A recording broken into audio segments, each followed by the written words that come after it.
Star திரு ரஜினிகாந்த் அவர்களை அன்புடன் அழைக்கிறோம்.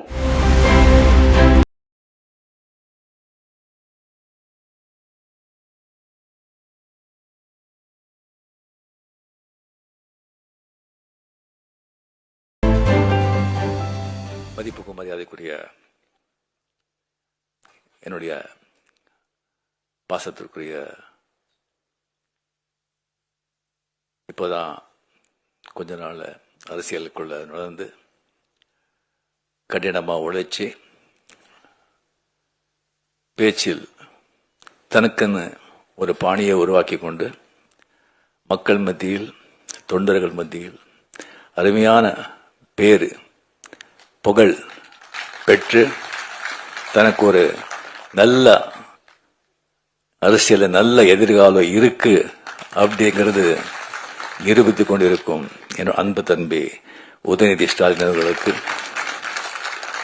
அவர்களே, என்னுடைய அருமை நண்பர், ரொம்ப காலத்து அருமை நண்பர் இந்து ராம் அவர்களே, இந்து பற்றி உங்களுக்கு சொல்ல வேண்டிய அவசியம் இல்லை. ஒரு பாரம்பரியமிக்க ஒரு பத்திரிகை, 100 ஆண்டுகள் மேல ஆயிடுச்சுன்னு நினைக்கிறேன். இந்தியாவிலேயே அந்த ஹிந்து பற்றி தெரியாதவங்க யாருமே இருக்க மாட்டாங்க. ஸோ ஹிந்து பத்திரிகையில் வந்தால் அது சுப்ரீம் கோர்ட் ஜட்ஜ்மெண்ட் மாதிரி, அதில் அவ்வளோதான், வேற விஷயமே இருக்காது. அந்த ஒரு விஷயத்தை சொல்லும்போது அவர் எவ்வளோ ஆராய்ச்சி செய்து அது போடுறாங்க அப்படின்னு சொன்னால் அது எவ்வளவோ அதை பற்றி நம்ம பேச முடியும். அண்ட் ராம் அவர்கள் அந்த குடும்பத்தை சேர்ந்தவர், அந்த ஹிந்துவுக்கு எடிட்டராகவும் இருந்தவர். அவர் ரொம்ப துணிச்சல் மிக்க மனிதர். ஏவா வேலு அவர்கள் சொன்ன மாதிரி அவருக்குன்னு ஒரு சித்தாந்தம் வச்சு அது அவருக்கு எதுன்னு சரிப்படுதோ அது யாருக்கும் பயப்படாம எப்பவுமே பேசுபவர், எழுதுபவர் ராம் அவர்களே. குண்டத்துறை அடிகளார் அவர்கள் இப்போதான் நான் முதல் தடவை அவரை நேரடியாக நான் பார்க்குறேன். ஒரு கிராஜுவேட், சரியா ஒரு 15 கல்வி நிறுவனங்களை மேல்பார்வையை பார்க்குறாரு. எங்கே ஒரு மழை வந்தாலோ, எங்கே ஒரு நிலசரி வந்தாலோ, மக்கள் கஷ்டப்படும் போது முதல்ல அங்கே போய் நின்றுட்டு உங்களை சேவை செய்கிறாங்க. ஜனங்க சேவையா ஜனார்தன சேவை, அன்பே சிவம் அப்படின்னு சொல்லி மடத்துக்குள்ள மட்டும் இருக்காம வெளியே மக்களுக்கு ஒரு பணியாற்றுகிறார். அதுக்கப்புறம் ஏவா வேலு, ஏவி விட்டால் தான் எல்லாரும் வேலை செய்யறாங்க. நான் ஏவி விடாமலேயே ஒரு வேலை செய்யறவங்க ஏவா வேலு அப்படின்னு சொல்லி ஒரு வாட்டி கலைஞர் அவர்கள் சொன்னார்களா. அவரை பத்தி நான் அப்புறம் பேசுறேன். அதுக்கு ராஜசேகர் அவர்களே, மாண்புமிகு என்னுடைய அருமை நண்பர், மாண்புமிகு தமிழக முதலமைச்சர் மு.க. ஸ்டாலின் அவர்களே, இங்கே வருகை தந்திருக்கும் அமைச்சர் பெருமக்களே, சட்டமன்ற உறுப்பினர்களே, IAS, IPS மற்றும் அறிவார்ந்த மக்களே, இங்க வந்த பிறகு இப்பதான் ராம் கேட்டார், நீங்க பேசுறீங்களா அப்படின்னு.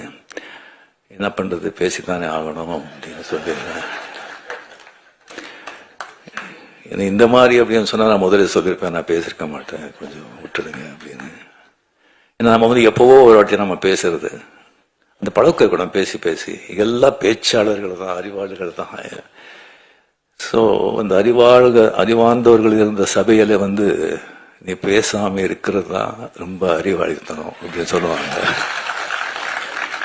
இப்ப என்ன பண்றது, நான் பேசிதான் ஆகணும். ஸோ ஏதாவது கொஞ்சம் தப்பா இருந்தா தயவு செஞ்சு மன்னிச்சுங்க.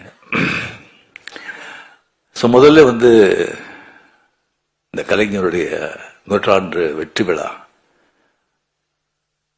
அவருடைய உடன்பிறப்புகள், முதலமைச்சர்கள், அவருக்கு இந்த ஆண்டு பூரா அந்த கொண்டாடின விதம் இருக்க, எத்தனை மாவட்டங்கள், எத்தனை விதமா. உலகத்திலேயே எந்த ஒரு அரசியல் தலைவருக்கும் இந்த மாதிரி யாருமே 100ஆண்டு கொண்டாட்டங்கள் கொண்டாட மாட்டாங்க, கொண்டாட போவதும் இல்லை. எந்த அளவுக்கு அவர் மேல ஒரு அன்பு, ஒரு பாசம் இருந்தா அது பேசுறவங்களுக்கும் சரி கேட்கறவங்களுக்கும் சரி கொஞ்சம் கூட சலிப்பு தட்டாம என்னமோ ராமாயணம் மகாபாரதம் கதை பிரவச்சனம் கேட்கிற மாதிரி ஒரு பக்தர்கள்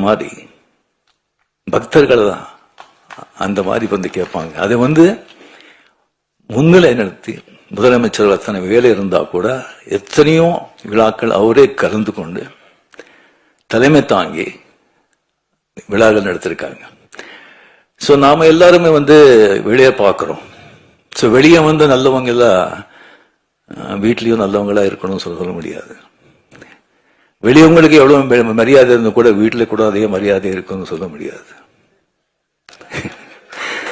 ஸோ அவரு கூடவே பிறந்ததில் இருந்து வளர்ந்து இருக்கும்போது 24 hours எந்தெந்த தருணத்துல எந்தெந்த இதுல மு.க. ஸ்டாலின் அவர்கள் அவர் அப்பாவை பார்த்திருப்பாங்க.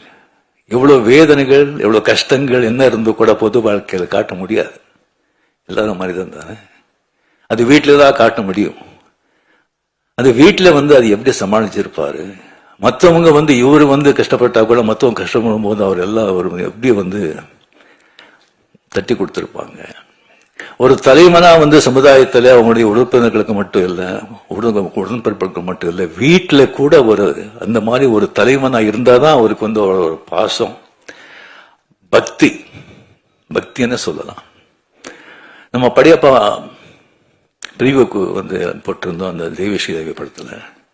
ஸோ பின்னாடி வந்து மீன் முப்பநாள் சார் மீன் கலைஞர் சார் இவருக்கு சிங் அவர்கள் வந்து சிங்கில் உட்காந்துருந்தாங்க. நான் வந்து ஸ்டாலின் சார் எங்க பார்த்தோம் சொன்னா முன்னாலே வந்து ஒரு சமயத்து முன்னாலே போய் உட்காந்துருக்காங்க. ஸ்டாலின் சார் இங்க வாங்க சொன்னோம். ஐயோ இல்ல அப்படின்னு அவ்வளோ ஒரு மரியாதை ஒரு ரெஸ்பெக்ட். அண்ட் இப்போ அவர் வந்து முதலமைச்சர் பதவி வகித்த பிறகு ஸோ இது வந்து நான் வந்து இப்போ இங்கே விழா போகிறதுக்கு முன்னாலே முதல்ல வந்து என்ன பேசணும் அப்படின்னு சொல்றதை விட எதையும் பேசக்கூடாது அப்படின்னு சொல்லி லிஸ்ட் போட்டு எடுத்தேன். ஏவவேலு அவர்கள் முதலே சொன்னாங்க இது வந்து அரசியலே கிடையாதுங்க, அரசியல் பற்ற சம்பந்தமே கிடையாது, நீங்க வந்து இது மாதிரி சீன் கூப்பிட்டுருக்கோம், நீங்க இது பண்ணணும் அப்படின்னு சொன்னாங்க.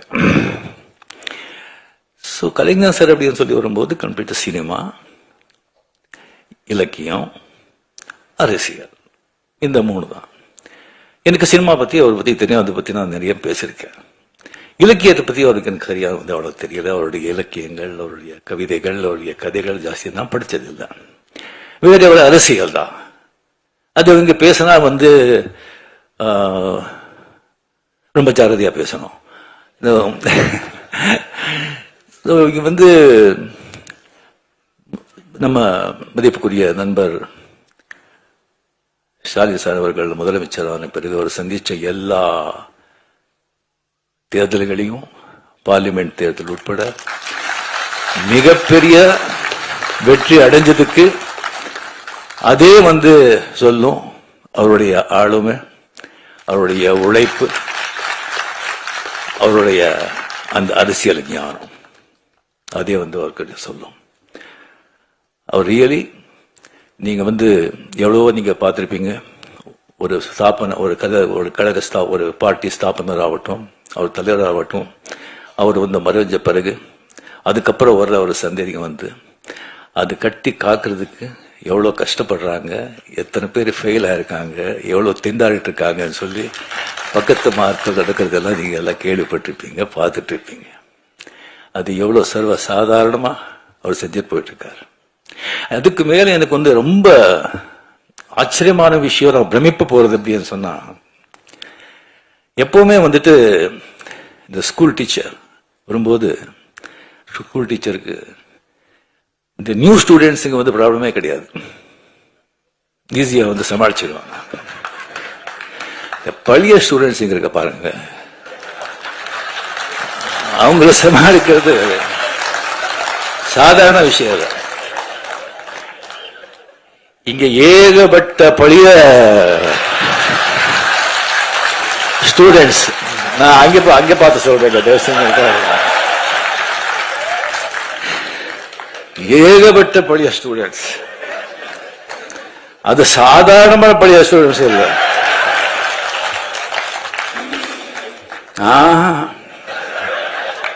அசாத்தியமானவங்க.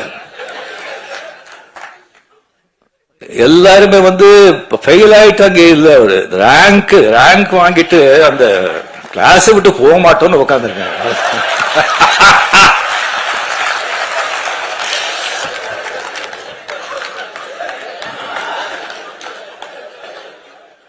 கலைஞரோட வந்து தம்பி சின்ன வயசுல இருந்தெல்ல பார்த்து இதுக்கு இருக்கிறவங்க வந்து அவங்களெல்லாம் சமாளிக்கிறது சாதாரணங்க. ஒருத்தர் வேண்டாங்க, துரைமுருகன் சொல்லி ஒருத்தர் இருக்காரு. கலைஞர் கண்ணிலேயே மருளிட்டு ஆட்டினவர் அவரு. அவருக்கு ஏதாவது விஷயம் சொல்லி இப்படி போற இப்படி பண்றோன்னே எப்படி இருக்கு எப்படி நல்லா இருக்கு அப்படின்னு சொன்னா அப்படியா சந்தோஷம் அப்படின்னு சொன்னா அது என்ன நல்லா இருக்குன்னு சொல்லி சந்தோஷம் சொல்றாங்களா, என்னடா இப்படி பண்றீங்கன்னு சந்தோஷம் சொல்றாங்களா, ஒன்னும் புரியாது. Stalin sir, hats off to you.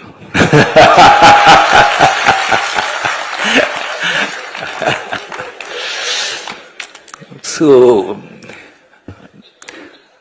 இந்த புத்தகத்தை, இந்த அருமையான ஒரு புத்தகத்தை வந்து அவர் வந்து வெளியிடுறது வந்து மிக மிக சந்தோஷம். அது வந்து அவர் கையால வந்து இந்த அருமையான புத்தகத்தை நான் வந்து வாங்குறதுல நான் பெருமைப்படுறேன். இந்த விழாவின் உண்மையான நாயகர் ஏவா வேலு அவர்கள். எனக்கு வந்து அவ்வளவு ஜாஸ்தி அவரை பத்தி வந்து தெரியாதுங்க. எனக்கு வந்து பிகாஸ் அந்த கலைஞர் கூட ஜாஸ்தி ரொம்ப பழக்கம் இருக்கிறதுனால எனக்கு வந்து மதிப்புரிய வீராசாமி அவர்கள், துரைமுருகன் அவர்கள், டி.ஆர். பாலு அவர்கள், முரசலிமான் அவர்கள், அந்த மாதிரி நான் பழகி மற்றவங்க கிட்ட வந்து அவ்வளவு பழக்கம் இல்லை, அவ்வளவு எனக்கு வந்து தெரியல.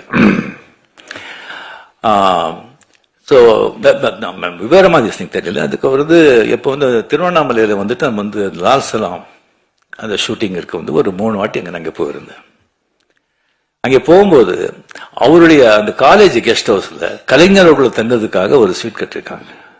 சிஎம் போனா கூட அங்கேதான் தங்குவாங்க. அந்த ஸ்வீட் தான் எனக்கு வந்து கொடுத்தாங்க. அங்கே கொடுத்து எனக்கு வந்து எப்படி பார்த்துக்கிட்டாங்கன்னு சொன்னா, ஒரு சொந்த புள்ள அந்த மாதிரி ஒரு அன்பா அவருடைய பையனையே அங்கே வச்சுட்டு கம்ப்ளீட் அந்த காலேஜ் வந்து காலேஜ்ல எப்படி இருக்குன்னு சொன்னா, மை காட், நீங்க யாரும் பார்க்கணும். அவ்வளோ வந்து ஒரு கிளீன் நீட், ஒரு கம்ப்ளீட்டா ஒரு டிசிப்ளின். அத்தனை ஸ்டூடெண்ட்ஸ் இருப்பாங்க, ஒரு சத்தம் இருக்காது. அவங்க வந்து அத்தனை பேர் இருந்தா கூட யாருமே இருக்கும்போது ஒருத்தர் கூட டிஸ்டர்ப் பண்ணல. ஃபேன்ஸ் ஆகட்டும், ஸ்டூடெண்ட்ஸ் ஆகட்டும், அவ்வளோ பெரிய ஸ்ட்ரிக்ட் கரெக்டா. அங்கே ஒரு சமையல்காரர் இருக்காரு, ஒரு மீன் குழம்பு பண்ணாரு. வாழ்க்கையில அந்த மாதிரி சாப்பிட்டதே கிடையாது. இது ஐயா சாப்பிடுறாரு சொன்னா இல்லைங்க, அவர் சாப்பிட மாட்டாரு. அவர் வந்து அவர் சாப்பாடு நீங்க பார்த்தா கடும் ஏழையை விட மோசமா சாப்பிடுறாரு. இல்லை, அதனாலதான் உடம்பு நல்லா இருக்கு. ஸோ அந்த மாதிரி அவர் வந்து பார்த்துக்கிட்டு அவர் வந்து 2 வாட்டி கிட்ட வந்து பார்த்து சிஎம் எல்லாம் வந்து தலைவர் கேட்டுட்டே இருக்காங்க, எப்படி சார் நல்லா இருக்காரா, கரெக்டா பாத்துக்கிறாங்களா அப்படின்னு கேட்டுட்டு இருக்காங்க. எல்லாம் சரியா இருக்கா, என்னங்க இதை விட என்ன வேணும் அப்படின்னு சொல்லி அவருக்கு வந்து ஒரு கைமாறா நான் வந்து என்ன பண்றது அப்படின்னு சொல்லி ஒண்ணுமே எனக்கு புரியல. நல்ல வேளை அவர் வந்து உங்களை பார்க்கணும் அப்படின்னு சொல்லி வந்தாங்க. நான் ஏதோ ஒரு கல்யாணத்துக்கோ சம்திங் இருக்கும் சொல்லி வரும்போது இந்த புத்தகத்தை பத்தி சொன்னாங்க. இல்லைன்னா டெஃபினெட்லி நான் வந்து கொஞ்சம் விழான்னு சொன்னா கொஞ்சம் நான் அவாய்ட் பண்ணுவேன். இது மாதிரி சொன்னாங்க. இந்த புத்தகத்தை வந்து நான் வந்து எழுதியிருக்கேன். அது ரொம்ப நாளாச்சு அது எழுதி. நான் கலைஞர்கிட்ட கேட்டேன், இந்த மாதிரி ஒரு புத்தகம் எழுதிருக்கேன்னு சொல்லி. யாரு கேட்டு யாருமே எழுதுற புக்கும் அதுக்கு ஒரு வேலையே கிடையாதா அப்படின்னு சொன்னாங்க. இல்லை, எழுதிட்ட, நான் ஒரு 3 தலைப்பு இருக்கு, அந்த தலைப்பு நீங்க தான் வந்து செலக்ட் பண்ணி கொடுக்கணும் அப்படின்னு. அது கலைஞர் ஒரு அன்னை, அந்த கலைஞர் செலக்ட் பண்ண தலைப்பு கரெக்ட் தானே? அருமையான ஒரு தலைப்பு. இப்போ வந்து எல்லாரும் வந்துட்டு அந்த மார்க்ஸா கார்கே வந்து ஒரு எழுத்தின அந்த தாய் மதர் அந்த புத்தகத்தை பற்றி எழுதுனாங்க. அது ஒரு காவியம். அந்த மாதிரி ஒரு புத்தகத்தை வந்து யாரும் வந்து படிக்கிறவங்க வந்து படிச்சா வந்து வாழ்க்கையில மிகப்பெரிய நீங்க வந்து மிஸ் பண்றீங்க. தயவு செஞ்சு அந்த புத்தகத்தை ஒரு படிங்க. ஒரு ஆடளித்த வர்க்கத்துக்கும் ஒரு தொழில் வர்க்கத்துக்கும் நடக்கிற போராட்டம், புரட்சி. அந்த பாவேல் அப்படிங்கிற அந்த பையனை வந்து அந்த தாய் வந்து எப்படியெல்லாம் வந்து காப்பாத்துறா, எப்படியெல்லாம் அவனுடைய புரட்சி போராட்டத்துக்கு உதவி செய்யறா, எவ்வளவு சோதனைகளை சந்திக்கிறா அப்படிங்கறது நீங்க படிச்சா அந்த மாதிரி ஒரு காவியம். சோ அதுல தான் கலைஞர் வந்து சொல்லியிருக்காரு. அந்த புத்தகத்தை வந்து 3 வாட்டி படிக்கும்போது என்னுடைய தாயை நினைச்சு நான் வந்து கண்ணீர் விட்டேன் அப்படின்னு. ஸோ அவர் கூட வந்து படிப்பு சரியா போகாம போராட்டங்கள், சமூக நீதி, சமூக அப்படின்னு சொல்லிட்டு அந்த 13-14 வருஷத்துல இருக்கும்போது அவர் தாய் வந்து அவருக்கு எவ்வளவு வந்து உதவியா இருந்தாரு அப்படிங்கிறது அவர் வந்து அதுல வந்து அவர் சொல்லியிருக்காரு. ஸோ இது வந்து இவா வேலு அவர்கள் கம்ப்ளீட்லி அதை முதல்ல வந்து நம்ம நினைவு மட்டத்துக்கு வந்து ஸ்டாலின் சார் தான் இங்கே கூட்டிட்டு போறாங்க. அந்த உள்ள நான் போனது கிடையாது. அதான் இன்னைக்கு ஃபுல் மூண்டே வேற. எப்படி கற்றுக்காங்கன்னு சொன்னா அது ஏவா வேலு அவருடைய முன்னாலே அவரோட அவர் பார்வையில வச்சுதான் அது கற்றுக்காங்க. சொன்னாங்க சும்மா தாஜ்மஹால் மாதிரி. அதே மாதிரி கலைஞர் சார் பிறந்த அந்த ஊர்லயே வந்து ஒரு கலைஞர் கோட்டம் சொல்லி அந்த மாதிரி கற்றுக்காங்க சொல்லியிருக்காங்க. அதுவும் நான் வந்து நான் பார்க்கறேன். எந்த வேலை கொடுத்தாலும் அது வந்து கச்சிதமா செய்யற ஒரு ஏவா வேலு. இந்த புத்தகத்தை வந்து இந்த புத்தகத்தை முதல்ல நான் பார்த்த உடனே வந்து மிக மிக மிக அருமை. உள்ள இருக்கிற பிக்சர்ஸுங்க ஆகட்டும், அந்த பேஜ் ஆகட்டும், புத்தகத்தோட அந்த வடிவாகட்டும். அட் த சேம் டைம் இப்போ வந்து அந்த ஸ்ரீராம் சொன்ன மாதிரி, அடிகால் சொன்ன மாதிரி அது வந்து அது குரல், அது கலைஞர்களுக்கும் அந்த குரல், திருக்குறள் எவ்வளவு பிடிக்கும் அப்படிங்கிறது எல்லாருக்குமே தெரிஞ்சது. அந்த குரலை வந்து ஒன்னொன்னு எழுதி அதுக்கப்புறம் வந்து கலைஞருடைய அது வந்து அதனுடைய விளக்கத்தை கொடுத்து அந்த குரல் மாதிரி கலைஞர் எப்படி வாழ்ந்தார் அப்படிங்கிறது ஒரு அத்தியாயமா பண்ணியிருக்காங்க. அதனால தான் ஒரு காவியம் ஆயிருக்கு, அருமையான ஒரு காவியம். ஸோ அது வந்து முன்னுரை கூட இங்க வந்து அடிகால் அவர் சொன்ன மாதிரி சிஎம் அவர்கள் மிக அருமையாக எழுதியிருக்கார். அந்த முன்னுரை அருமையான புத்தகம். பட் என்னன்னா விலை தான் ஜாஸ்தி, 1000 ரூபாய். பட் அந்த குவாலிட்டிக்கு வந்து டிஃபரெண்டா அது தேவை. பட் எல்லாரும் அது படிக்கணும். நெக்ஸ்ட் பண்றது எல்லாம் கொஞ்சம் கம்மி விலை பண்ணா எல்லாரும் நிச்சயமா அது வந்து படிக்கணும்னு சொல்லிட்டு நான் வந்து இது பண்ணிக்கிறேன். சோ இந்த காவிய நாயகன் என்னுடைய அருமை நண்பர் அமரர். கலைஞர்களை பத்தி நான் என்னத்தனை பேசுறது, படங்கள் அவர் பண்ண படங்களை பத்தி நான் வந்து பேசிட்டேன். அதுக்கப்புறம் வந்து அவருடைய நான் சொல்லி இலக்கியத்தை பத்தி அவ்வளவு ஜாஸ்தி எனக்கு தெரியாது. அண்ட் அரசியல் வாழ்க்கையை பத்தி எல்லாருக்குமே உங்களுக்கு தெரியும். அவர் அரசியல் வாழ்க்கை இப்ப வந்து ராஜ்நாத் சிங்கை வந்து அவரை பத்தி ½ அவர் பேசிருக்காங்கன்னு சொன்னா அது ராஜ்நாத் சிங் மட்டும் பேசிருக்க மாட்டாங்க, மேல இருந்து ஒரு உத்தரவு வந்திருக்கும். ஸோ அவர் வந்து எல்லாராலையும் வந்து அந்த மாதிரி ஒரு பாராட்டி மகிழ்ற ஒரு மனிதர். அபூர்வங்க, ரொம்ப அபூர்வம். எல்லாரும் நம்ம பிறக்கிறோம் 90% 95% வந்து பிறந்து இந்த குலம், இந்த ஜாதி, இந்த மதம், இந்த பேரு, பொண்டாட்டி, புள்ளை, ஒரு 10-25 உறவினர்கள், ஒரு ஆபீஸ்ல வேலை செஞ்ச ஒரு 10-20 பேரு, மொத்தமே ஒரு 50 பேர். அதுக்குள்ள வாழ்க்கை முடிச்சிடும். அந்த 50 பேரை வந்து சந்தோஷப்படுத்தி 50 பேர் முன்னாலே நல்லா வாழணும், சந்தோஷமா வாழணும் அப்படின்னு சொல்லி அதே போராடி செத்து போறோம். பட் சில பேர் தான் சமூகத்துக்கு, ஒரு இனத்துக்கு, சமூக நன்மைக்காக போராடணும், பாடுபடணும் அப்படிங்கிறது ஒரு சில பேர் தான். அதற்கு கலைஞர் அதில் ரொம்ப முக்கியமானவர், ரொம்ப முக்கியமானவர். அவர் சந்திச்ச சோதனைகள், விமர்சனங்கள் வேற யாராவது இருந்தா காணாம போயிருப்பாங்க. விமர்சனங்கள் வேணும், தேவை. அது ஒரு மழை மாதிரி இருக்கணும், புயல் மாதிரி இருக்கக்கூடாது. புயல் மாதிரி இருந்தா சரியான மரங்களே சாஞ்சு போயிடும். ஆனா இது ஆலமரம், வேறு ரொம்ப ஸ்ட்ராங். அவருடைய உடன்பிறப்புகள், அந்த வேறு ரொம்ப ஆழம், ரொம்ப ஸ்ட்ராங். அந்த மரம் அந்த மாதிரி ஒரு ஊக்க வச்ச மரம், அதை யாராலையும் அசைக்க முடியாது. இல்லை என்ன 12-13 வருஷம் ஆட்சியில் இருந்தால் கூட ஒரு கட்சியை காப்பாற்ற முடியுமா? 5 வருஷம் இல்லைன்னு சொன்னாலே திண்டாடுறாங்க. சாதாரண விஷயம் இல்லை. ஸோ அவரை பத்தி வந்து போக போக பெரிய இந்த மாதிரி பெரிய பெரிய மகான்களேன்னு சொல்லலாம். அவர் சத்த பிறகு இன்னும் புகழ் ஜாஸ்தி ஆகிட்டே இருக்கும். உங்களுக்கு தெரியும், பாரதியார் செத்தப்போ 15 பேர் இல்லை. இப்போ என்ன புகழ், என்ன இது, அந்த மாதிரி நாளுக்கு நாள் ஜாஸ்தி ஆயிட்டே இருக்கும். அவர் கூட இன்னும் எத்தனையோ புத்தகங்களும் வந்துட்டு இருக்கும். அவரை பத்தி படமும் எடுக்கணும்னு சொல்லி எனக்கு வந்து நான் கேட்டுக்கிறேன். ஸோ அவருடைய மிகப்பெரிய அதிசயம் வந்து எந்த விமர்சனம் வந்தா கூட வந்து ஒரு பெரிய ஒரு பழைய ஒரு பத்திரிகை நண்பர் அவர் வந்து கலைஞர் வந்து நிறைய இன்டர்வியூ பண்ணியிருக்காங்க. அவர் என்கிட்ட ஒரு வாட்டி சொன்னார், விமர்சனம் கேட்டு விமர்சனங்கள் எப்படி அவர் எடுத்துக்கிறாங்கன்னு சொன்னா, அந்த விமர்சனம் வந்து அந்த விமர்சனம் யார் எழுதுனது அப்படின்னு சொல்லி வந்து பார்ப்பாங்க.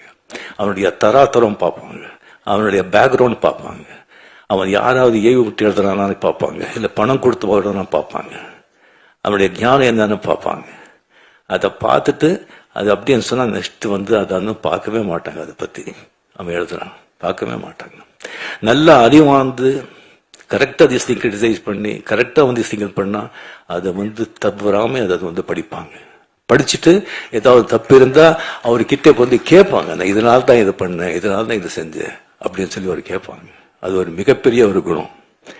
இப்போ வந்து விமர்சனம் செய்யறாங்க, விமர்சனம் செய்யணும், செய்யுங்க, பட் மனசு யாரையும் நோகடிக்காது. ஸோ இதுக்கப்புறம் வந்து அவர் வந்து பிரஸ்ஸை வந்து சந்திக்கிறது, இப்ப யார் பிரஸ்ஸை சந்திக்கிறாங்க? யாரும் சந்திக்க மாட்டாங்க. அவ்வளோ கஷ்டம், அவ்வளோ ஈஸி இல்லை. பட் பிரஸ்ஸை வந்து பார்த்தா சந்திக்கிறதுக்கு வந்து கலைஞர்களுக்கு வந்து ஒரு யானை கரும்பு மாதிரி பிரஸ்ஸுக்கு பார்த்தாலே போதும், அவர் தெரியாமலே ஒரு சிரிப்பு வரும் அவர் கையில். ஈவன் அந்த பத்திரிகையாளர்கள் கூட அது எதிர்கட்சி வந்து அவரோட ஆளு இருக்கலாம், அவனுக்கு கூட எல்லாம் பதில் கேட்கும் போது அவ்வளவு சந்தோஷமா அதை வந்து அவ்வளோ வந்து ஸ்பான்டேனியஸா, அவ்வளோ ஞானமா, அவ்வளோ வந்து தெளிவா, நக்கலா, எங்க எந்த சொல்லணும் சொல்லிட்டு அப்படி சும்மா சொல்லிட்டு அப்படி போயிட்டே இருப்பாங்க. அதெல்லாம் வந்து யாருக்கும் அது சர்வ சாதாரணமாக ஒரு விஷயம் இல்லை. அண்ட் பேச்சாளர், எத்தனையோ பேச்சாளர் இருக்காங்க, ஒவ்வொருத்தருக்கும் ஒரு பாணி இருக்கும். சில எல்லாம் பொதுவா வந்து இங்க பேச்சாளர் நல்ல பேச்சாளர் அப்படின்னு சொன்னா அங்கங்க கேப் கொடுப்பாங்க, சில இடத்துல அழுத்துவாங்க, சில இடத்துல ரோஷமா பேசுவாங்க, சில இடத்துல சோகமா பேசுவாங்க, சில இடத்துல கர்ஜிப்பாங்க. ஆனா கலைஞருடைய பேச்சு பார்த்தீங்கன்னா சும்மா வீணை மாதிரி ஒரே